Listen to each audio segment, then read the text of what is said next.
नमस्कार मित्रों, आप सभी का स्वागत है द स्ट्रैटेजिक फैक्ट्स विद आकाश में। आज मेरा मन थोड़ा भारी है, थोड़ा उदास है।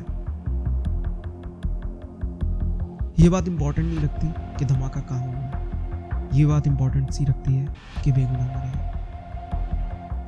कोई सोच सकता है कि कोई व्यक्ति नमाज अदा करने गया है, ईश्वर की आराधना करने के लिए गया है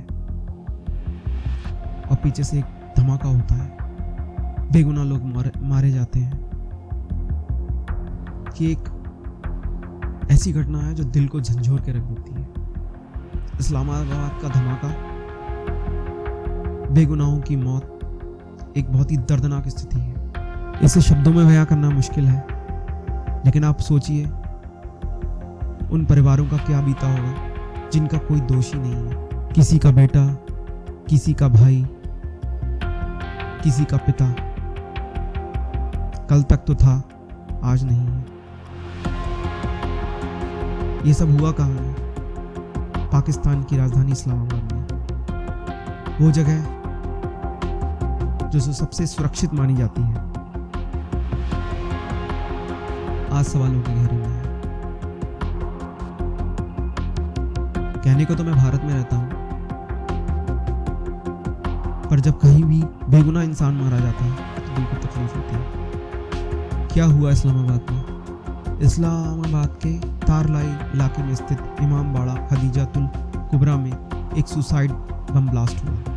बम, एक ऐसा धमाका जिसमें 31 लोगों की जान चली गई जब तक की न्यूज़ मेरे पास है, और 169 लोग हॉस्पिटल में भर्ती हैं, घायल हुए हैं। बताया जा रहा है धमाका शुक्रवार की नमाज के दौरान हुआ था। जमीन पर खून, शीशे के टुकड़े, बेगुनाहों की लाशें और मदद के लिए चिल्लाते लोग। इस मंजर को सोचते ही मेरे मन में एक सिहरन सी शुरू हो जाती है। मुझे लगता है एक आम इंसान जिसकी कोई गलती ना हो, उसके साथ ऐसा हो तो कैसा लगे। हमलावर कौन था? पाकिस्तान के रक्षा मंत्री ख्वाजा आसिफ के मुताबिक हमलावर को सुरक्षा गार्ड्स ने रोका, उसने फायरिंग की और फिर खुद को विस्फोट से उड़ा दिया।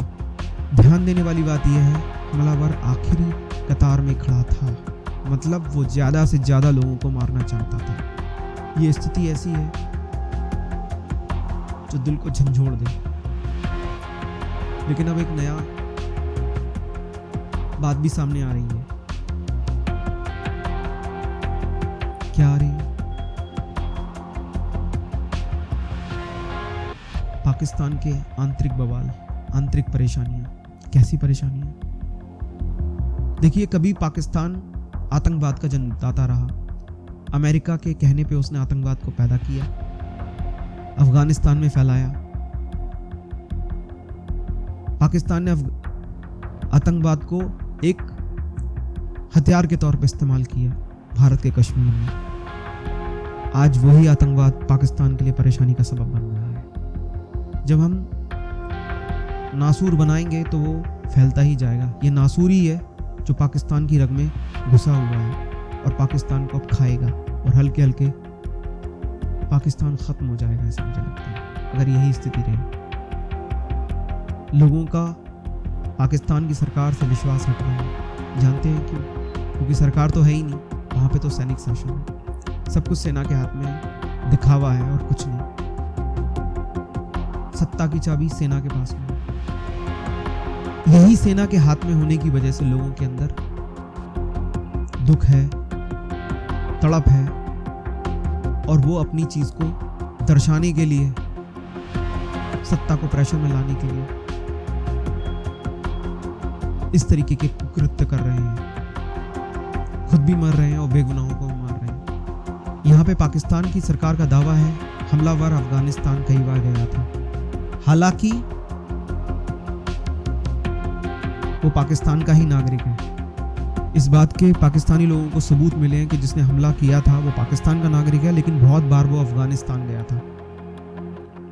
पाकिस्तान के पास और कुछ होता नहीं है तो वो फाइनली एक ही चीज़ कहता है। क्या कहता है? कि इस हमले के पीछे भारत के हाथ है। यानी भारत के पास और कोई काम नहीं है। पाकिस्तान में कुछ भी होगा उसकी जिम्मेवारी पाकिस्तानी लोग केवल भारत पर डाल देते हैं। वो ये नहीं सोचते कि मैंने कैसा बीज बोया है। वो हमारे एक मसल मशहूर है, बोया बीज बबूल का तो आम कहां से हो।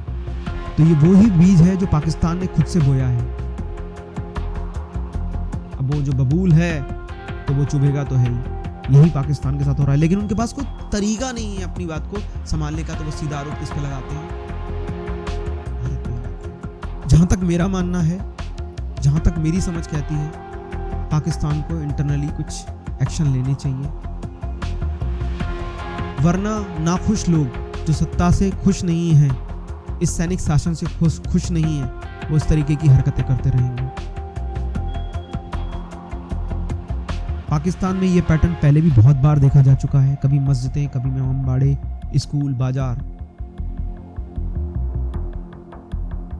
हिंसा का हिस्सा बनते हैं। क्यों बनते हैं? कारण क्या है? बलूचिस्तान लिबरेशन आर्मी या दूसरे आतंकी संगठन? लेकिन ये खड़े किसने किए हैं भाई? ये खड़े भी तो पाकिस्तानी सरकार ने खुद किए हैं, इसलिए उनके सामने आ रहे हैं। ये भयावह है, दुखदाई है, कष्टकारक है। बेगुनाह लोगों को मारा जाना बहुत ही हृदय विदारक घटना है। सबसे बड़ा सवाल यह है कि अगर पाकिस्तान की राजधानी सुरक्षित नहीं है तो आम शहरों का क्या होगा? ये तो राजधानी है इस्लामाबाद।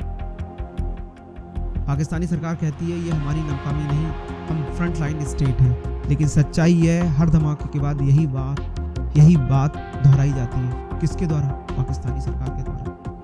और सरकार कैसी है? जो सेना के द्वारा काबिज सरकार है।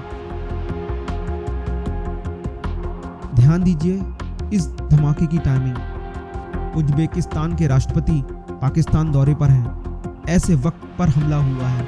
ये साफ संदेश देता है कि पाकिस्तान अस्थिर है, कमजोर है, निर्णय लेने में सक्षम नहीं है, और वहां की जनता का पाकिस्तानी सरकार पे, सैनिक सरकार पे विश्वास नहीं है। प्रतिक्रियाएं, राजनीतिक प्रतिक्रियाएं कुछ भी हो, चाहे पाकिस्तान के राष्ट्रपति, प्रधानमंत्री, विदेश मंत्री सब बोले आतंकवाद मानवता के खिलाफ अपराध है, लेकिन उस आतंकवाद को पैदा किसने किया, उस समस्या को खड़ा किसने किया, उसको समझने की जरूरत है। वरना इस तरीके के हमले बार बार होते रहेंगे, न जाने कितने ही बेगुनाह मारे जाएंगे। सच्चाई कड़वी है, मगर यही है, ये पाकिस्तान के अंदरूनी हालात हैं।